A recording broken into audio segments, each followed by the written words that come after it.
arrancamos el tercer podcast con lo que tiene que ver con las propuestas de Javier Milei, con la primera fuerza electoral en ganar las primarias, así que vamos a ir con esos temas. Bueno, ¿qué te parece si arrancamos con la reforma del Estado? Con la eliminación de... Me parece que Milei lo describe como el corazón de su propuesta, la reforma del Estado. Bueno, en esto que tiene que ver con la reforma del Estado, va a eliminar ministerios. Hoy hay que recordar que hay 22 ministerios en Argentina. Y de los 22 ministerios va a eliminar 14, si no tengo mal entendido, porque quedarían 8 en el gobierno de él. Pero que de todas formas se va a unificar educación y salud en capital humano, entonces crearía un nuevo ministerio, pero eliminaría otro, entonces quedarían 8 ministerios en total. Exactamente. Como de los ministerios que ya están, quedan 7 y crea uno nuevo, integrando todo lo que tiene que ver con educación, salud, niñez y familia, dijo. Exacto. Y trabajo, creo. Claro, sí. Bueno, de los 8 ministerios que va a tener son, te leo, Relaciones Exteriores, Capital Humano, Infraestructura, Justicia, Seguridad Interior, Defensa Nacional, Economía y el Ministerio del Interior. Que dentro de lo que implica la innovación, además de cerrar ministerios, implicaría también la creación de este nuevo que habíamos dicho que era Capital Humano, en lo que se integra salud y educación. Por lo que se vería degradado como ministerio y pasaría a ser como la máxima figura de salud, por ejemplo, sería un secretario. Claro. La máxima figura de educación sería un secretario o secretaria. Claro. Entonces tiene que ver con eso. Claro. Y hay que ver cómo se desarrolla eso, porque tenés que tener en cuenta que es un ministerio que abarca también el área de trabajo. Serían las 3 grandes áreas que abarca el Ministerio de Capital Humano. Sería exacto, me había olvidado de educación, salud y trabajo. Y tenés que ver un solo ministerio que se encargue de esas 3 cosas que son bastante importantes. ¿Cómo es que se administra? Bueno, y algo que habíamos charlado antes de grabar, cómo nos hacía ruido el hecho de que nadie criticara esta cuestión de capital humano, porque justamente habla de capital, es decir, como esto conjugándolo con lo que habíamos charlado en los anteriores podcasts en relación a cómo cambió el paradigma político y cultural, cómo el peronismo ha dejado de tener tanta inferencia en la discusión pública, combatiendo al capital. Entonces es muy gracioso cómo no se ha criticado tanto, o como hubiéramos esperado en otra época, esta cuestión de hablar del humano como un capital, ¿entendés? Como un capital de la economía, como un recurso que tiene que ver con todas estas cuestiones. Sí, yo creo que más que nada a mí me sorprendía todavía, por ahí personalmente nosotros que no hemos escuchado ningún comentario de alguien de izquierda o un peronista diciendo, capital humano, ojo, porque es como que pareciera un término que a los ojos de alguien de izquierda es como mercantilizar al humano. ¿Y por qué pensás que hoy, por ejemplo, la izquierda no capitalizó tanto eso? Vale la redundancia hablando de capital humano. ¿Por qué pensás que pasa eso de que hoy la izquierda se centra en atacar a Milei con términos abstractos, como por ejemplo fascista, qué sé yo, sin ir puntualmente contra lo que dice o discutiendo ideas, que en realidad es más, en gran parte, todo lo que sucede en el panorama político? Se discute como, esto está mal, ¿cómo vas a querer esto? ¿Entendés? Claro. En vez de ir contra el argumento. Pero ¿por qué pensás vos que la izquierda, que está tan en contra de estas cuestiones que tienen que ver en el contenido, no discuten puntualmente, por ejemplo, esto? Yo creo que por ahí estas cosas que no discuten tienen que ver con algo de que ya la gente, a lo popular o lo que la gente por ahí escucha en política, no creo que le toque mucho criticar el concepto de capital humano.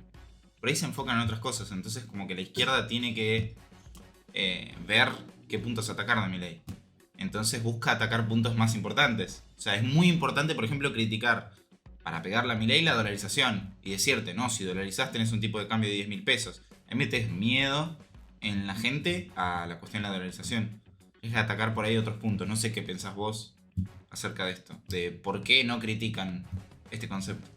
Yo creo que no solo la izquierda, que te lo pregunté por esta cuestión de que está en las antípodas de las ideas de Milei, sino también veo como todo el panorama de la política en general, todo este sector al que Milei llama la casta, que en realidad es todos los otros espacios que no son la Libertad Avanza, ¿por qué no discuten ideas, porque en realidad es esto que estamos viendo. No discuten ideas, discuten la emoción de la idea. Dicen, no, esto va a salir mal, ¿cómo vas a querer esto? ¿Cómo te va a parecer racional esto? Claro. ¿Entendés? De hecho, a Milei nunca se lo contrarió, entre comillas, a las ideas y siempre se lo planteó como un mamarracho, como un meme Claro. durante toda esta carrera política. Y ahora estamos viendo que la gente en realidad quiere eso, votó eso. Por lo menos un tercio de la Argentina o más votó eso. Claro, es como que vos decís que en realidad todos los sectores que critican a Milei como que critican sin fundamento y critican más al sentimiento que a la idea. Exacto. O a la forma de expresarse. Pero fíjate que en realidad es lo que viene pasando. Claro, La dolarización es inviable. Nadie dijo por qué. claro. ¿Por qué no pero si todos los países tienen banco central, ¿por qué nosotros no? ¿Por qué no tenemos que tener banco central? ¿Por qué hay que eliminar el banco central? Argumento totalmente falaz. Exacto, entonces... Una cuestión para que el que escucha esto, si alguna vez escucha ese argumento, le invito a plantearse la esclavitud en el siglo XVIII estaba en todos los países y no por eso alguien se iba a decir ¿por qué abolir la esclavitud si está en todo el mundo? Exacto. Es lo mismo. Igual vos podés atacar la idea de eliminar un banco central con otros argumentos. Obvio. Podés decir que el banco central es necesario por pero no porque está en todo el mundo. O sea, Obvio. me parece un argumento totalmente vacío. Obvio, porque en realidad gran parte de las propuestas que pone Milei como son las menos, entre comillas, y como son raras de ver en la Argentina por toda esta cuestión coyuntural que tenemos, y por esta cuestión que hablamos también en el primer podcast acerca de la traumatización que hay del sector argentino por lo que sucedió en el 2001. Claro. No hay que olvidarnos de eso, que ese hablaba del neoliberalismo como todo mal, qué sé yo, y bueno, se cambió Sí. todo ese eje. Pero bueno, es para plantearse el hecho de que todo el sector político que refuta, entre comillas, las ideas de Milei, porque no las refuta, las contradice nomás, no argumenta por qué. Claro. Entonces, ¿qué es lo que sucede? Cada vez que la política hace esto, Milei mide más. Y eso es algo que estamos viendo todo el tiempo. No solo en las elecciones, porque vimos un terrible batacazo de Milei, sino que también lo vemos en el día a día. La gente está tan harta de que se la pongan todo el tiempo, que ante la reacción del periodista que le dice y lo señala, che, pero eso es inviable porque ningún país lo tiene, o a mí no me gusta eso, me asusta, la gente lo único que ve es incompetencia ante la propuesta de alguien, nada más. Entonces, por eso también la gente lo elige, lo vota a él, por esta cuestión de esperanza o de que ven honestidad, sea o no verdadera, en una persona que está diciendo lo que piensa y entienden eso, que dice lo que piensa y no lo que apunta a un focus group, por ejemplo.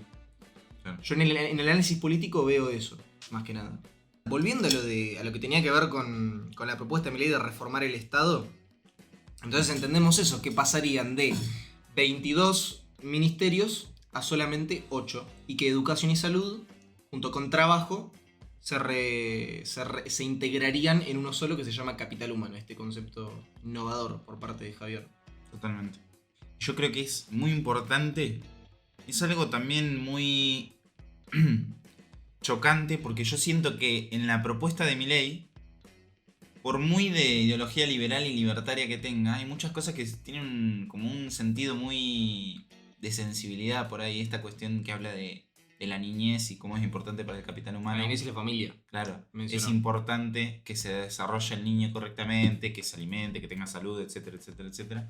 Yo creo que es como una propuesta liberal muy diferente a la que por ahí te pintan la izquierda. Normalmente siempre como que te pintó el neoliberalismo como esta cuestión de insensibilidad. Entonces como que tiene ciertas cosas. Perdóname que te interrumpa. Tiene que ver con esto que hablábamos recién de la emoción en vez de la razón. Claro. La política, ante la propuesta de Milei, lo que busca es ir a la emoción. Es, no vayamos a esto porque esto nos va a fundir, nos va a hacer mal, vamos a estar peor que ahora. Claro. Eso es lo que plantea la política a la izquierda, el kirchnerismo, Juntos por el Cambio, lo que sea. Y planteaba esto, que vos decías, fascista, neoliberal, totalmente. Se van a quedar todos pobres, qué sé yo, pero no explican el por qué lo que va a hacer va a generar eso, ni tampoco explican por qué o qué solución dan para que lo que ellos hacen realmente funcione. Claro. Es como que siento que a Milei no lo veo tanto como un... No la veo tanto como una derecha reaccionaria así muy radical. Exacto, yo el otro día estaba hablando con mi viejo acerca de eso y le planteé. Es muy importante lo que está pasando en términos culturales, porque generalmente ante estas situaciones políticas de populismo de izquierda extremo, en el que se está explotando todo, porque justamente conlleva esto de tirar todo para adelante, siempre pateamos todo para adelante en lo que tiene que ver con el populismo, en la izquierda, etc. Siempre pateamos la bomba para adelante. En un momento explota. Si la izquierda tiene suerte que le explota un gobierno de derecha, vuelven de nuevo y hacen lo mismo. Pero como esta vez está explotándole a los mismos políticos que hicieron las mismas cosas, generalmente ante estas situaciones se crea una expresión de extrema izquierda o de extrema derecha que venga a solucionar esto, generalmente en los países. Lo vemos, por ejemplo, en Brasil con Bolsonaro. Entonces, yo no creo que esto sea algo parecido. Por eso es esto que te estaba diciendo, que hablé con mi viejo, de que es muy importante, porque es la primera vez en el mundo que realmente un partido liberal, libertario, con todos sus defectos y virtudes, está como lo distinto frente al establishment, justamente, frente a esta cuestión, por ejemplo, de los sociales demócratas o los republicanos, al peronismo, al radicalismo. Claro. Fíjate cómo se distanció esta cuestión de la poca intervención o nula con la intervención, pero yo la manejo como creo que tiene que manejarse, ¿entendés? Claro. Entonces es importantísimo eso, porque no solo lleva al debate de que hay que o no hay que tener más o menos Estado, sino que lleva al debate incluso de si el Estado es necesario en sí, hacia la existencia del Estado. Por eso digo que es importante, porque plantea cuestiones que tienen que ver mucho más allá de lo que sucede en todo el país, en todo el mundo, cuando caen en una recesión. Por ende, el próximo partido político que asume es o de extrema izquierda o de extrema derecha. Acá estamos viendo todo lo contrario. Acá está asumiendo un tipo que va en contra del statu quo. Entonces está yendo en contra de lo que él llama el establishment. Que podrá hacerlo o no, pero la gente vota eso. La gente idealiza eso. Entonces hay que ver de acá a unos años cómo sigue surgiendo esta discusión. Bueno, y es excelente el análisis que vos haces, porque está el tema este del cambio de paradigma, de que antes, cuando explotaba la bomba, se le echaba la culpa al mal maneje, a la mala administración por parte del Estado de la economía. Y ahora Milei dio vuelta eso, y ahora justamente no es el Estado mal administrando la economía, sino es el Estado administrando la economía. Exacto. Justamente. Yo creo que dio vuelta todo, por más que estés de acuerdo o no, o Milei sea consistente o no con sus ideas, creo que planteó eso. Y aparte, yo siento, no sé si antes estaba este consenso que hay ahora, en general, de que por ahí uno puede, si uno está tirado a la izquierda, puede tener esta idea de distribución de riqueza, de que los ricos tienen que pagar más impuestos, etc.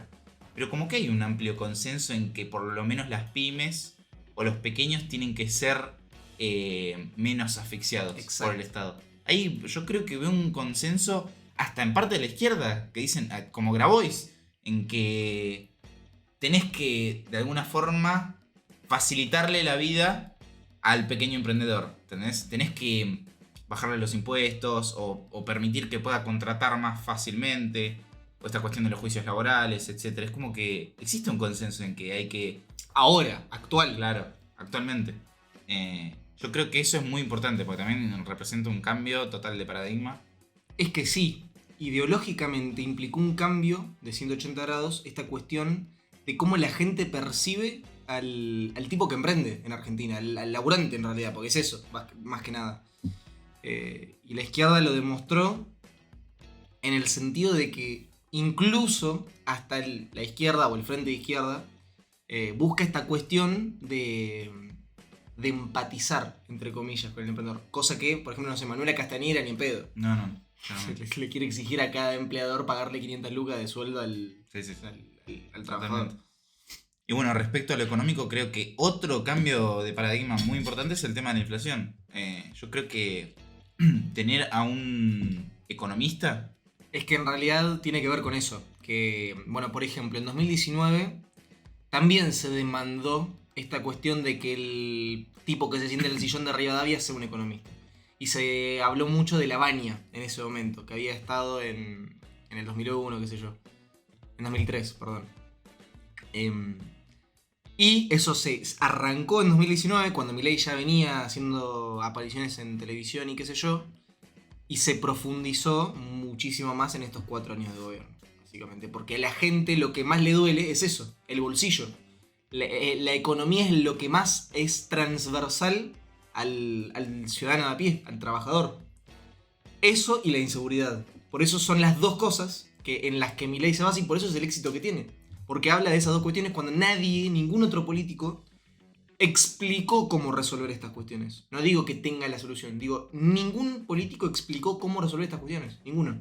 Totalmente, aparte yo creo que la gente ya está re podrida de la inflación y hubo esto de que al tener un candidato a presidente economista y que en los últimos años se dedicó a explicar el fenómeno de la inflación y cómo él lo solucionaría tan detallado. Bueno, definió. Eso es lo importante. Claro. El cambio cultural. Explicó Totalmente. Que la emisión monetaria generaba inflación y que la única causa de la inflación era esta cuestión monetaria. Es como que la gente dejó de creer en los controles de precios o... Exacto, antes... O en la idea de una solución mágica para la inflación. Como que nunca se presentaba un plan... O por ahí te decían, bueno, vamos a eliminar el déficit fiscal. Y quedaba en el aire. Y listo. Y la gente capaz ni entendía por qué el déficit fiscal desencadenaba en inflación, etc. Y además mucha gente le echaba la culpa de que aumente las cosas a los empresarios o a las grandes empresas. Claro. Ese era el problema que tenía Argentina. Cómo la política, culturalmente, determinó hace muchísimos años que la culpa siempre es por alguna cuestión que no le implica a ella, a la política me refiero. Claro. Que no implica el accionar de la política. Entonces, claro, se perpetraron en el poder durante muchísimos años por esta cuestión. De alguna forma, ideológicamente, externalizaron la responsabilidad que tienen sobre la economía. Claro. O sobre la sociedad en general. Entonces, claro, la gente que hizo, votó al que mejor administre. Es lo mismo que estábamos hablando antes. Votaba al que ellos consideraban que era el mejor que administraba. Hoy la gente entiende que no es el que mejor administre. Es el que menos administre. El que menos administre, el que menos meta la mano. Exacto. Claro, exactamente. Pero de igual forma yo creo que sigue habiendo como que en muchas cosas que la gente es muy sensible, como es el tema de la educación, la salud. Como que la gente tiene como un espíritu de un estado presente aunque sea en ciertas áreas. Es que recién ahora estamos discutiendo una cuestión que es muy de hace muchísimos años. Claro. Recién ahora está surgiendo esta cuestión de si el Estado tiene que estar, en qué tiene que estar, etc. Claro. Totalmente. Bueno, ya habiendo hablado de esta cuestión de la reforma del Estado, y bueno, nos fuimos un poco por las ramas. Sí, totalmente. Pero ya teniendo en cuenta ese punto, viste que Milei también va a eliminar, que también tiene un poco que ver con esto, la pauta oficial. Que era todo esto que hablábamos de, bueno, las operaciones mediáticas hacia candidatos, no solo a Milei, sino por ejemplo también a Grabois. Cómo el periodismo, ante el desincentivo que crea la pauta oficial, de no ir con la demanda, porque ya te están subsidiando por arriba, decide ir por el interés que implica esta pauta oficial, que implica este subsidio de arriba, y no hacia la demanda de qué es lo que le interesa a las personas o qué es lo que quieren ver. Por eso muchísimos programas donde Milei medía muchísimo rating, por ejemplo, lo dejaron de invitar, todas estas cuestiones. Totalmente. Y eliminando esta pauta oficial, intuyo que entre la competencia de medios surgiría esta cuestión de un progreso en lo que serían los medios de comunicación. Yo creo que todo gira en torno a una concepción bastante económica de la competencia. Competencia en todo. Pero que en realidad esto, lo que está planteando Milei, es en todo, incluso. Claro. Bueno, lo de voucherizar la educación. Claro, totalmente. Que vamos a explicar más adelante. Pero por ahora nos quedamos con esta idea de que Milei tiene como valor fundamental la competencia. Exacto. Tiene su fundamento teórico, práctico. Y volviendo, bueno, no volviendo, sino siguiendo con este tema, ¿no pensás que no le conviene a Milei decir muchas cosas que quiere hacer? O por ahí, sí, bueno, es su honestidad y decir lo que piensa y bien lo que va a hacer, pero con muchas propuestas es realmente un suicidio político. O sea, es como que se gana a muchos sectores en contra. Con el tema del periodismo, con el tema del CONICET, con un montón de cuestiones que se gana un montón de gente en contra. Pero bueno, es como que no le tiembla el pulso a la hora de decir, voy a sacar la pauta oficial. Y ahí tenés todos los periodistas en contra, o sea, todos te van a dar con un caño.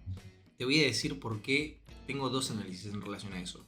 El primero es, Milei sabe que llegó a donde llegó diciendo las cosas que dijo. Y se vio plasmado este domingo 13 de agosto en las urnas. Entonces Milei sabe que tiene capital político para hablar de estas cuestiones porque la gente lo votó y la gente quiere eso. Entonces él sabe que puede decir lo mismo que viene diciendo.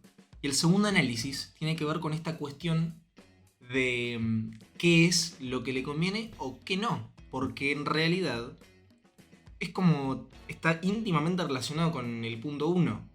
La gente votó esto.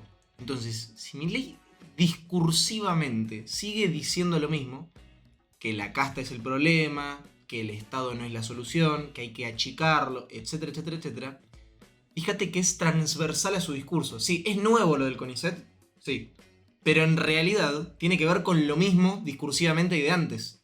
Hay que achicar el Estado es ineficiente, está lleno de ñoquis, bla, bla, bla. Entonces, la gente que votó a Milei ratifica la eliminación del CONICET, ratifica todas estas cuestiones, no está en contra de eso. El que está en contra de eso es el que o no lo votó o no quiere saber nada de Milei y tiene una ideología completamente diferente.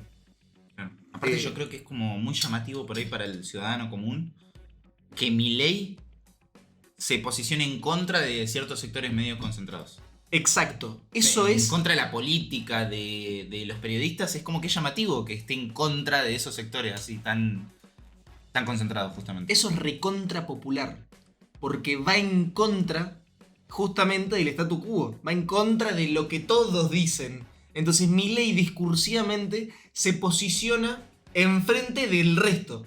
Entonces, como se posiciona enfrente del resto, dice, no hay grieta entre ellos. La verdadera grieta es entre los que queremos trabajar, no queremos que nos rompa las pelotas del Estado, etc. Y los que nos hacen la vida imposible para que eso no suceda.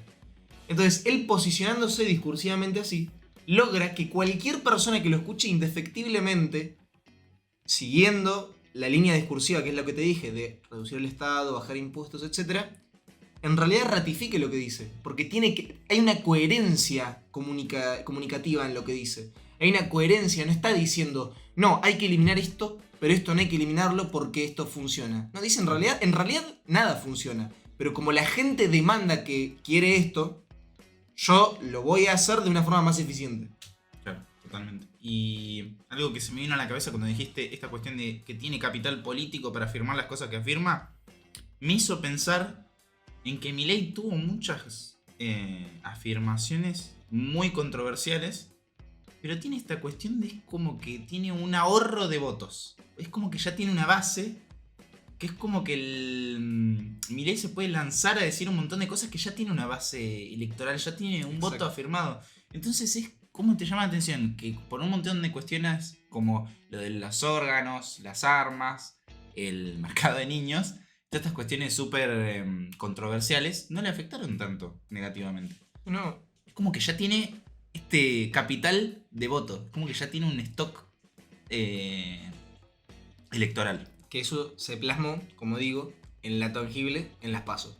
Entonces, como él sabe que el 30% mínimo, porque el 30% es un piso que él tiene, de acá a octubre es un piso, sabe que como es, si es que no pasa nada en el medio, si es que no se manda cagadas, sabe que el 30% ese lo va a bancar. ¿Entendés? Y no es que lo va a bancar como una suerte de mesianismo como es con Cristina, ponele que, o se puede desdecir, igual la gente lo banca porque es la jefa. No, no necesariamente por eso, sino por el hecho de que él no se corre de la línea transversal de su discurso. Él sigue diciendo lo mismo, que hay que achicar el Estado, que etc. Entonces, el votante entiende eso también. El votante no es boludo. La gente que elige a Milei o a cualquier otro no es boludo. Tiene una línea argumental en la cabeza de cómo deberían ser las cosas en su mundo ideal. Claro. Y Milei lo hizo bien. Por lo menos lo hizo bien discursivamente. Porque planteó esto de la casta versus yo. La casta política versus el laburante honesto. Y lo logró. Bueno, también quiere cortar con esta cuestión de las jubilaciones de privilegio. Como Cristina Fernández de Kirchner, que cobra 9 palos por mes. Claro. Bueno, es una medida que no tiene que ver con lo estructural o con los problemas en general de la Argentina, pero es un mensaje directo a la población de: miren que en serio yo voy contra la casta, miren que en serio yo voy contra los políticos que tienen privilegios. Totalmente. Bueno, y también volviendo a lo primero, que tiene que ver con la reforma del Estado.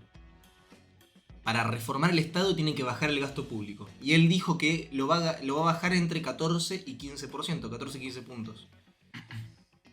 Teniendo en cuenta estos puntos que él va a bajar, él dijo que lo va a hacer mediante las transferencias discrecionales de nación a provincia y de provincia a municipio, que es esta plata, este excedente de plata que no se coparticipa justamente porque le pifian a la inflación en el presupuesto, y este excedente se lo manda a discreción la nación a las provincias y las provincias a los municipios. Y siempre en el medio queda un poco de plata.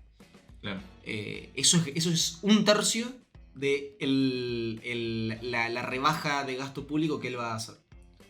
También está, bueno, la privatización de empresas públicas. Telam, Inca, la televisión pública.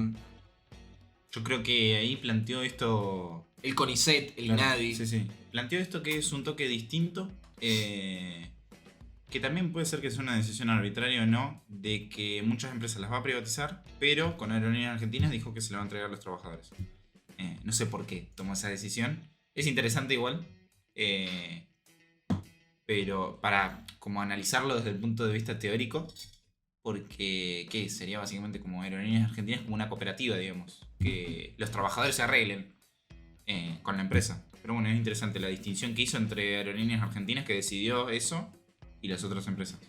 Yo lo que veo políticamente en esa decisión es que él, al hacer eso, porque no hay que olvidarnos que Aerolíneas Argentinas es, creo que la empresa argentina pública más deficitaria de las empresas públicas. Tiene un quilombo terrible en relación a la deuda que tiene, al déficit fiscal que tiene. Entonces, Milei, al hacer eso, de entregársela a los empleados y darles un año de working capital, o sea, les financia un año de lo que vendría a ser lo que cuesta trabajar en la empresa del día a día, lo que hace Milei ahí es ahorrarse el costo político de tener que privatizarla, porque si vos la privatizas, miles de empleados probablemente queden en la calle, porque es muy ineficiente Aerolíneas Argentinas. Claro. Entonces, al entregarse a los empleados, ellos mismos van a tener que organizarse y ellos mismos se van a tener que echar entre sí. Claro. Entonces, no asume el costo político del gobierno de lo que implicaría eso. Lo asume justamente los empleados que trabajan ahí, se te van a tener que administrar ellos solos. Entonces, los ñoquis, por así decirlo, entre ellos mismos se dirimirían, o la gente honesta que trabaja en Aerolíneas Argentinas echaría justamente al ñoquerío que hay ahí adentro, justamente. Y también, en relación a esto de recorte del gasto, que por ahí es lo más complejo de entender. Sí, voy a tratar de ser lo más claro posible, con también lo poco que yo sé en relación de esto y por lo que vi la propuesta, es el tema de los subsidios económicos. La boleta de gas, la boleta de luz, está todo subsidiado eso. Bueno, él quiere tocar eso, bajar los subsidios económicos de las empresas sin que el precio aumente. ¿Cómo lograría esto?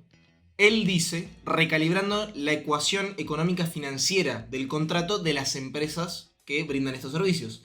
Entonces vos le permitirías endeudarse más, ir hacia el flujo de fondos y el programa de inversión de las empresas. Técnicamente no sé cómo funcionaría esto, pero él argumenta mediante estos principios que vos podrías quitar subsidios, que las empresas no suban el precio porque les estás permitiendo de lo que sería el flujo de fondos yendo hacia ese lado, quitar subsidios para que mediante eso puedan mantener el precio sin el subsidio que le está quitando el gobierno nacional. Sería como que por ahí le permite a las empresas que brinden los servicios energéticos ese financiamiento que pierden del subsidio, poder ajustarlo con otros costos y no tener que necesariamente trasladarlo a precios. O sea, ir a los que costos. tengan como una flexibilidad mayor. Claro. Pero bueno, es también algo complicado de entender y hay que ver cómo lo lleva a cabo.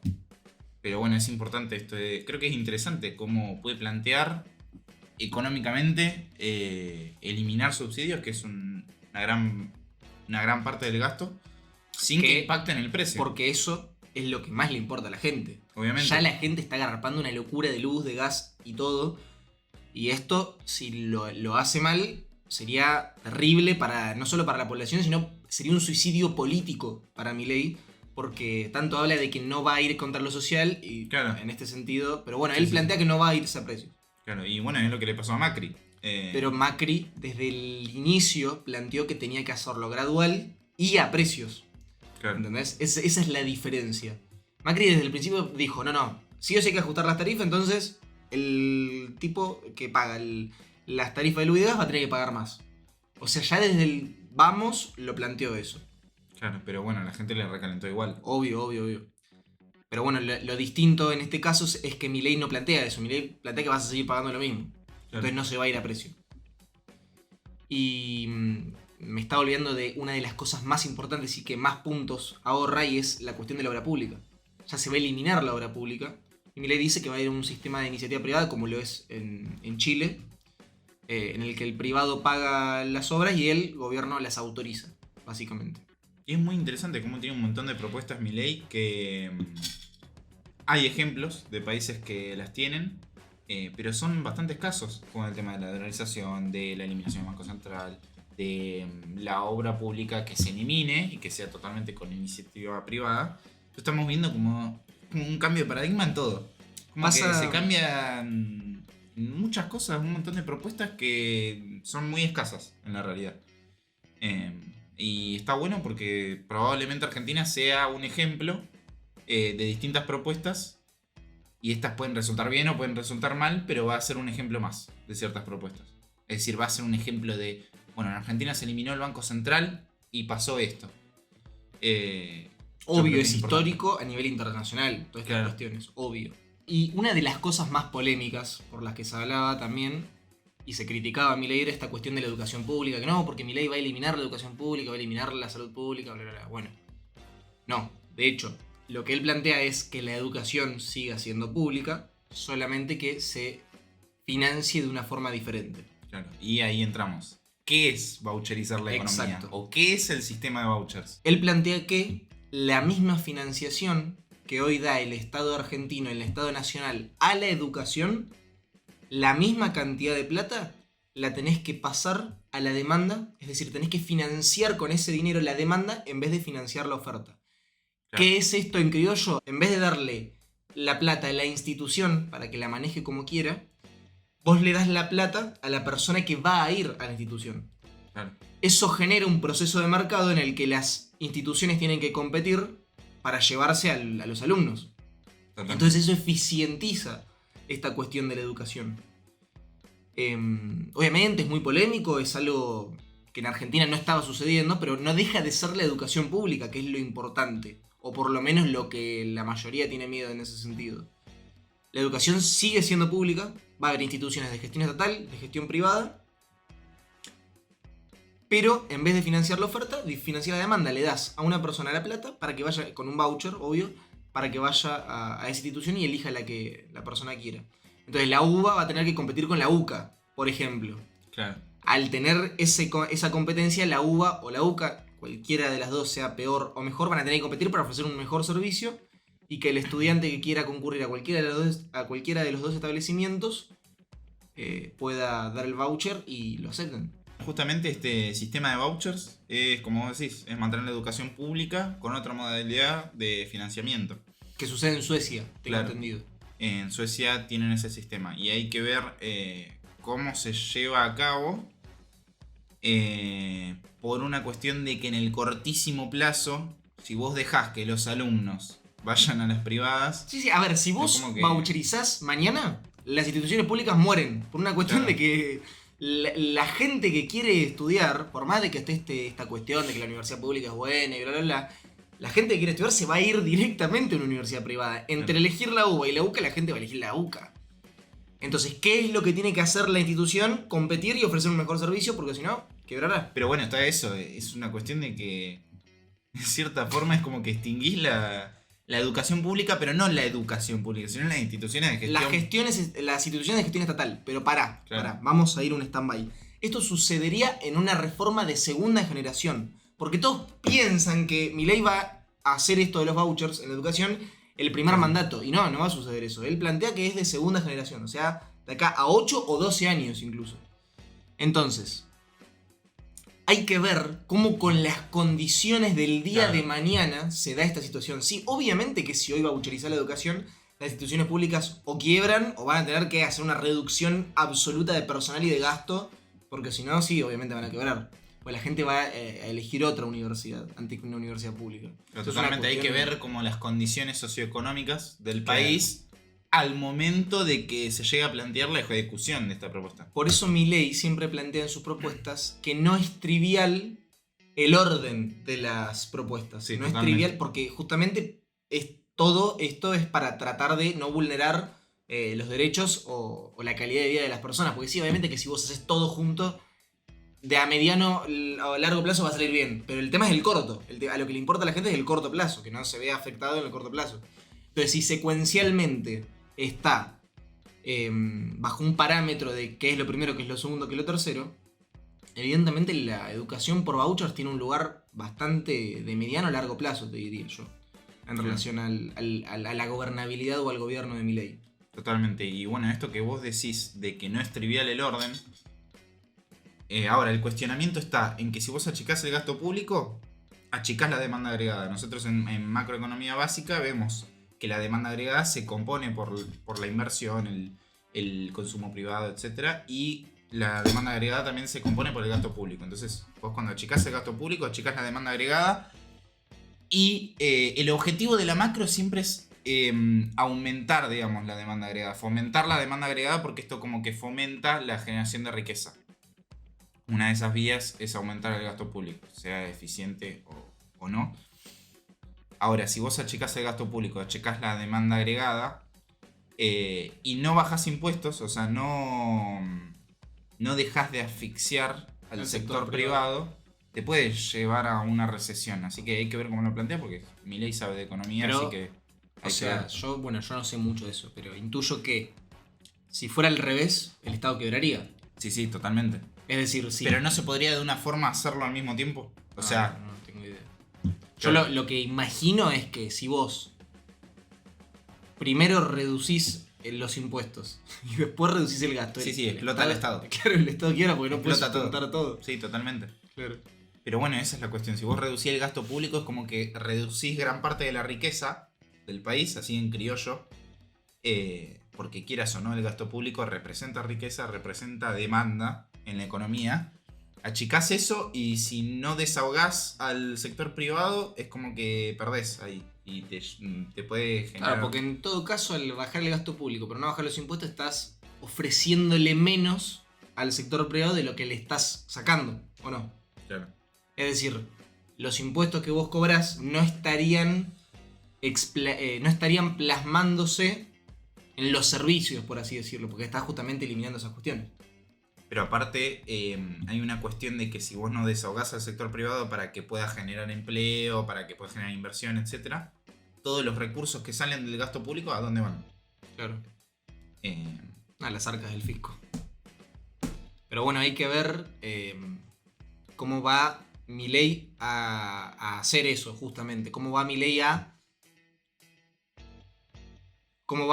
a secuencialmente inferir esa cuestión.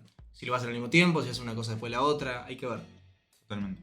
Por último, esta cuestión de la nueva doctrina de seguridad, que bueno, también lo hablamos en otro podcast, pero tiene que ver con esta cuestión del que las hace las paga.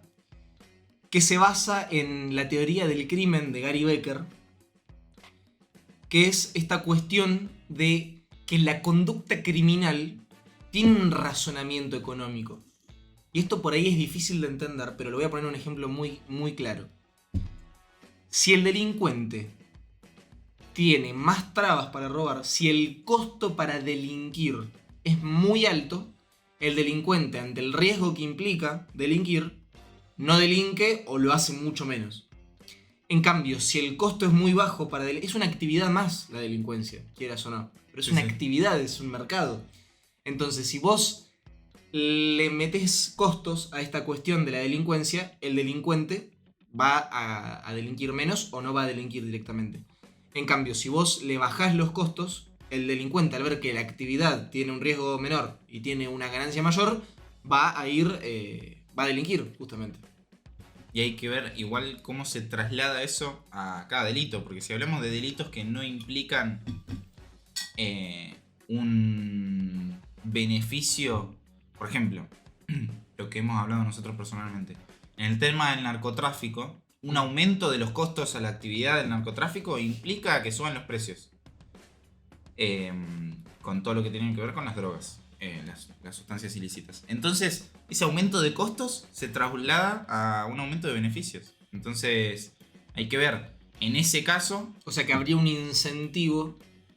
No sé si un incentivo, pero es como que se equilibra la cuestión... Se equilibra para arriba en realidad, porque ahí, al haber más beneficio, solamente integraría en ese mercado organizaciones que tengan más dinero, por ejemplo. Y no lo haría el ciudadano de a pie, por ejemplo. Claro, lo que haría es como...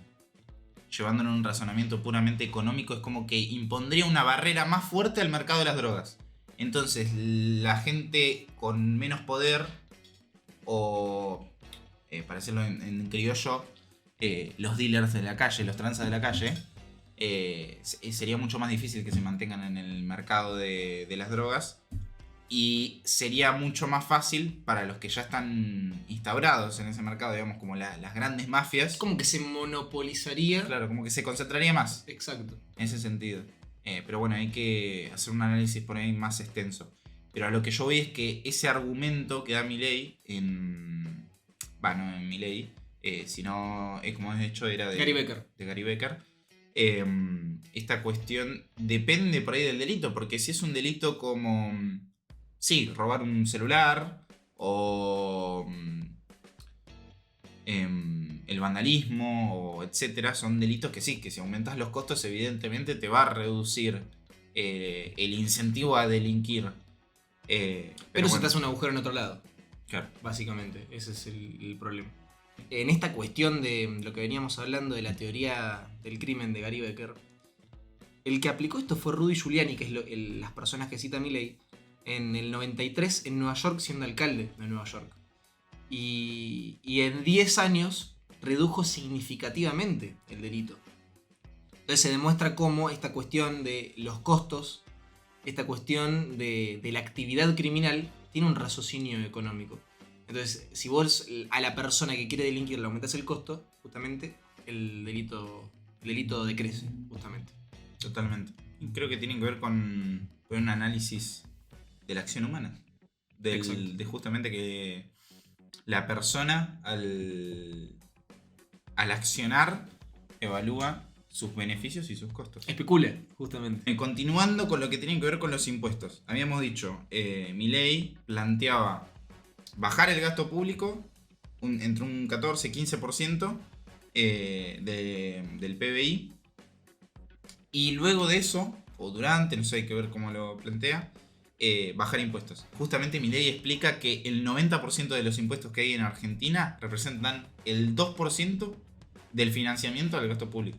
¿El 98% del financiamiento de dónde sale? Claro, el 98% restante es del 10% de impuestos que te queden. O sea, hay un 90% de impuestos que... Eso es todo desincentivo, traba al sector privado. Claro, justamente dice que afecta... distorsiona el precio, la actividad en la economía, todo. Claro, distorsiona la economía y no influye mucho en la financiación porque representa el 2% únicamente. Entonces, ese 90% de impuestos lo va a eliminar, pero eso se va a afectar 2% en la recaudación, como había dicho anteriormente. Esto tiene que ver con un mejoramiento del funcionamiento de la economía. Claro. Es el 90% de los impuestos están ahí para estorbar. Y distorsionan mucho la Distorsionan economía el en mercado. relación a el poco beneficio, entre comillas, que obtiene el Estado. Claro, es como que no recaudan nada. Justamente representa el 2% de la recaudación. Claro. Y están ahí para estorbar. Son impuestos que estorban. Claro. Justamente con el tema de las regulaciones también. Bueno, además tenemos Se puede como hacer 70.000 regulaciones también. Tengo Claro. entendido. Totalmente. Es importante que para su plan, que lo lleve a cabo, que baje este 15% del gasto público, porque en realidad el gasto público está conformado por 43% del PBI. Y la recaudación es del 32% del PBI. Entonces hay un déficit fiscal de 11%. Claro. O sea, hay 11 puntos que es plata de gasto público que no se recauda, que no está. Entonces la financian o con deuda o con emisión monetaria. Entonces tenés que bajar más de ese déficit, tenés que bajar más de 11 puntos. O sea, el ajuste que va a ser de 15 puntos, 11 te lo come el déficit fiscal. Claro, 11 te lo come el déficit fiscal. Y después son 4 puntos. Y bueno, hay que medirlo bien. Porque en realidad, en teoría, vos tenés que bajar el gasto público hasta cubrir el déficit fiscal, es decir, no tener más déficit fiscal. Y encima bajarlo más del déficit fiscal para poder bajar impuestos. Claro. Porque si ya cubrís el déficit fiscal, te queda equiparado el gasto con los impuestos. Claro. Y no puedes bajar impuestos. Igual él planteaba eso, él quería eso, él quería un Claro, equilibrio fiscal. justamente. Bueno, y en relación a lo que tiene que ver con la reforma laboral, él dice que va a flexibilizar el mercado laboral hacia adelante y quiere ir a un sistema de seguro de desempleo como pasa en la UOCRA, tengo entendido. Vamos a hablar de la dolarización. Esta cuestión de que Milei plantea que a efectos de liquidar el Banco Central va a liquidar lo que serían las LELIQs y la base monetaria con un préstamo al exterior o una guita que él planteó que un fondo de inversión de alto riesgo invierta. Después se llevaría una gran cantidad de diferencia que serían los bonos públicos del Estado vendidos después de lo que sería bajar el riesgo moneda, bajar el riesgo país, etc. Pero tampoco sé bien cómo es esta cuestión de la libre competencia en moneda. Y eso es toda una reflexión que yo tuve, porque la libre competencia de monedas, ¿qué significa? Y es como tiene el artículo de la Constitución en Panamá. ¿Cómo Se lo decir? subió Emilio Campo a Twitter. Sí, justamente. Que plantea que ningún ciudadano está obligado a usar una moneda a por usar la una moneda fuerza. de curso forzoso. Exacto. Que está Exactamente. prohibido el curso forzoso, que cada uno puede aceptar o negar la moneda que le ofrezcan. Justamente. O sea, teóricamente, la competencia de monedas implica que cada uno use la moneda que quiera. Tanto para transaccionar, para ahorrar, para sus movimientos económicos, que usen la moneda que quiera. Pero bueno, ¿por qué yo me cuestiono esto de la libre competencia de monedas? Si la dolarización es o no una libre competencia de monedas. Porque se escucha en muchos representantes del espacio de la libertad avanza, tanto Milei como Barra, etc., que el ciudadano argentino ya eligió el dólar. Ya es la moneda que el argentino eligió. Ahora, ¿es cierto esto? La ley de Graham es una ley de economía que nos dice que en una economía donde existen dos monedas, la moneda débil desplaza a la moneda fuerte. Es decir, la moneda que vale menos, que es actualmente el peso. La no demandada. Claro, la no demandada o la que tiene inflación, la que pierde valor, la que pierde poder adquisitivo, es la que desplaza, es decir, es la que se elige por sobre la moneda fuerte. ¿Por qué? Porque si yo actualmente tengo una moneda que mantiene su valor en el tiempo y una que no, para hacer transacciones prefiero sacarme de encima la moneda Claro. que no mantiene su valor en el tiempo, como es el peso, y prefiero guardarme los dólares para ahorrar. Es como funciona esta ley y se ve a efectos prácticos en la economía argentina. Pero ¿qué tiene que ver esto con la dolarización? Claro, ese es el tema. ¿Es la dolarización una libre competencia de monedas? Porque si... Pero el peso lo elimina. Claro, esa es la No cuestión. compite el peso. Claro, en esta libre pero competencia. si eliminás el peso, tiene que ser de curso forzoso para eliminarlo, el peso. ¿O cómo ¿Qué para tiene que hacer? ser de curso forzoso? Tiene que eliminarse por la fuerza, digamos. Aparte, ¿cómo eliminas el peso? Porque Milei plantea que cada uno va a elegir ir y cambiar los pesos por dólares. No, no plantea eso. No. Él plantea que liquidás los pesos, la base monetaria y las LELIQs con... Entonces es de curso forzoso. Porque tenía que cambiar sí o sí todos los pesos, la base monetaria, claro. Todo por dólares. Obvio. Entonces... Pero después él plantea que sería una libre competencia de monedas. Claro. No, el que quiere el peso no va a tener pesos porque justamente a efectos de liquidar la base monetaria y la LELIX utiliza los dólares. O sea que esta cuestión de libre competencia de moneda vendría luego. Claro. Sin el peso como una moneda que estaría ahí. Claro, entonces como él plantea hacer la dolarización, no existiría una libre competencia de moneda entre peso y dólar. Justamente Milei habla que para dolarizar o para eliminar el Banco Central tiene que liquidar en su balance las LELIX y la base monetaria. Y justamente para liquidar la base monetaria, que son todos los pesos dando vuelta, y las LELIX, que son... Estamos hablando de en total, Claro. más o menos, ¿cuánto? 40 mil millones de dólares. Tengo Sí, entendido más o que la menos. base monetaria, o sea, la cantidad de dinero líquido que hay hoy en la economía son más o menos 9 mil, 10 mil millones de dólares. Y las LELIX son más o menos 30 mil millones de dólares. Que Claro. cada vez que aumenta el dólar es menos, pero... Claro, tiene pero que él ver con esa hace cuestión. poco, en su momento, planteó que hacían falta 35 mil millones de dólares para cambiar todos los pesos y todas las LELIX a un tipo de cambio de 500 mercado. pesos. Claro. De es 500 pesos. Es verdad. O sea, vos hacías la verdad. O cuenta. sea que vos ahora necesitarías menos dólares para realizar eso. Claro, si el dólar sube. Pero bueno, eso es también un cuestionamiento que me hago yo. Que si va a elegir el precio o va a ser el precio del dólar que esté en ese momento. Claro, es de mercado. Claro. Tengo entendido que es al dólar blue de ese momento. Pero entonces es como que no lo puede planificar. Es como que No. a medida que sube el dólar van a necesitar menos dólares Exacto. para dolarizar. Que eso le da más viabilidad, justamente, de gobierno. Porque si vende todos los títulos públicos que tiene el Banco Central, todos los bonos, o sea, se quedaría con un excedente de dinero y podría, en este tema que te quiero introducir, introducir un sistema de banca nuevo, ¿o no? Claro, totalmente quiere reformar también el sistema de banca.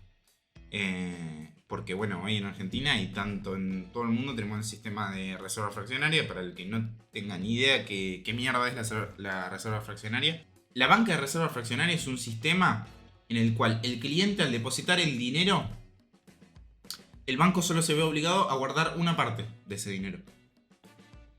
Legalmente el banco está obligado a guardar, por ejemplo, el 10%. Entonces yo deposito 100 pesos y el banco está obligado a guardar 10 pesos. Legalmente. Y 90 los Y los presta. 90 los puede prestar, puede hacer lo que quiera con esa plata. Claro. Este sistema es muy criticado por Milei y justamente quiere reformar la banca, y en su momento habló de banca Simons, que es básicamente separar el banco en dos servicios. Uno que sea como una caja fuerte, que sea una banca de ahorro donde vos guardes tu plata y el 100% del depósito esté ahí. Que vos esté tenés que guardado. pagar eso.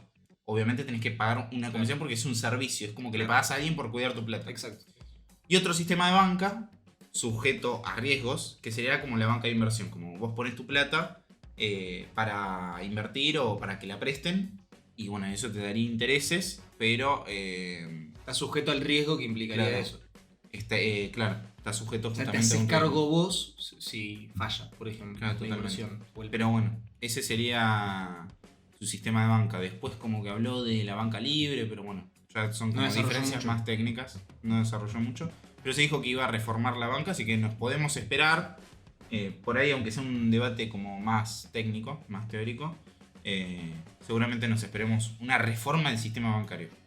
A efectos prácticos, ¿qué implica dolarizar la economía? ¿Qué es dolarizar la economía? Dolarizar la economía es cambiar todos los pesos que tenemos hoy en el bolsillo, en la billetera, en el banco, todos los pesos que están en la Argentina, cambiarlos por dólares. Y básicamente, cobrar tu salario en dólares, ir al kiosco y... O sea que todos comprar- los precios en Todo. la economía los dividís por el dólar de mercado. La Sí. misma cuenta que hacemos hoy. Exacto. Exactamente la misma cuenta que hacemos hoy con el dólar blue. Decimos, ¿cuánto es mi salario hoy En dólares. en dólares? Y haces la cuenta, y haces tu salario dividido 800, o algo así. 720 está ahora el blue. Claro, Hoy, 720. que bueno, digan. hoy 21 de agosto. Claro. Hay que ver mañana. La misma cuenta que hacemos hoy, en teoría, según como lo plantea Milei, sería eso. Bueno, y funcionaría, o por lo menos el método práctico, si bien hay muchos y siempre en mi ley plantea que hay muchos, sería rescatando la base monetaria y rescatando las LELIX con entre 35 y 40 mil millones de dólares. Claro, el tema es que para rescatar la base monetaria, la gente tiene que salir de su casa a entregar los pesos. Claro. a ir a cambiarlos por Y dólares. eso tardaría en un proceso de, Milei dice que plantea, tarda. 9 a 24 meses. Sí, totalmente. Porque creo que es lo que tardó en, no sé si en Ecuador Es lo o que en Salvador. Ecuador tardó 9 meses y El Salvador tardó 24. Claro.